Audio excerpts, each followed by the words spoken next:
appears to change every minute with the sunlight. And for exact proportions, photographs at every time of day, from every angle. Back in New York, Domingo prepares the slides for a standard mathematical analysis of proportions using the techniques of criminology. The technique requires strong, clear lines, and there aren't many on the Sphinx. Its nose was chopped off in the Middle Ages. But any strong, hard-edged feature could be a clue. The picture is built up with shots from each time of day and different angles. And then, the comparison. Domingo uses a statue known to represent the pharaoh Khephren. This sculpture was found under the floor of a temple near the Sphinx after 4,000 years of burial. Domingo had photographed it in the Cairo Museum from exactly the same angles as the Sphinx. The finished proportions could then be compared. The most obvious difference is the jutting out of the chin of the Sphinx.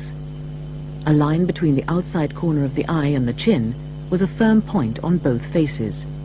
This line was much steeper on Khephren.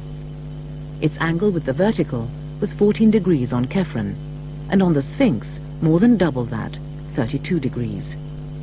Placed side by side, the more set-back eyes and the more prominent jaw of the Sphinx were very obvious. Different portraits, clearly, but the faces of entirely different people?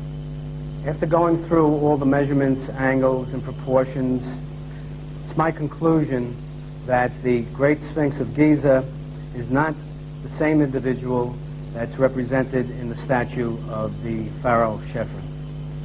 John West expected the academics to admit defeat. They didn't. The question of why the Egyptians created different images of their kings really goes to the very heart of what Egyptian art is all about. Egyptian art was not, in any sense, photography. It was not a conscious attempt to reproduce on a one-to-one basis the physical attributes of the subject. It was rather a way of conveying an idealized reality and imposing that idealized reality on the type of sculpture that the artist was creating.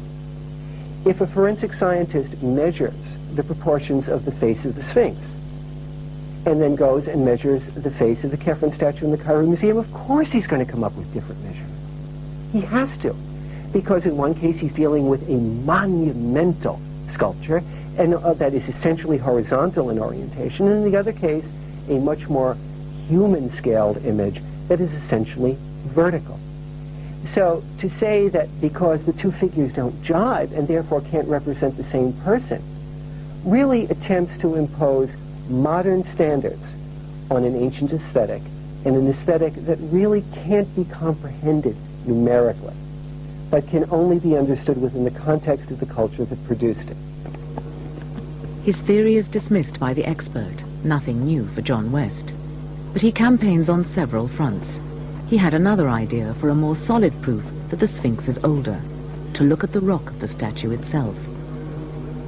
The Sphinx sits on the edge of the Giza Plateau, where Cairo meets the desert. All the ancient buildings on the plateau have been weathered by 4,000 years of wind and sand blowing in from the Sahara. But the Sphinx is different.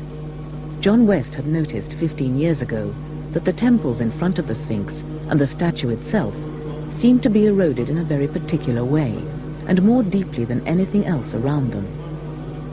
In early photographs, the rock showed channels and gullies, as if water had once flowed over it. Now repaired, this apparent shaping by water spoke to West of a very distant era before Egypt was a desert, and several years previously, a scientist had unwittingly confirmed it. Through some friends, I had an introduction to a very well-known Oxford geologist, and I went into him with a very simple question. On the basis of a clear photograph alone, could he, as a geologist, tell the difference between weathering by water and weathering by wind and sand? The answer was cautiously expressed as a general rule, yes. I asked him if he didn't mind if I play a bit of a trick on him, and what I did was I took a photograph, very clear, old photograph of the Sphinx, and I masked off the head and the paws so that you couldn't see it was the Sphinx. All you could see was a wide expanse of deeply weathered rock. And I asked him what did he think was responsible for the weathering, and he looked at it a moment and said, well, unquestionably, water. And then I stripped the masking tape off. He looked at it a minute, and he said, O.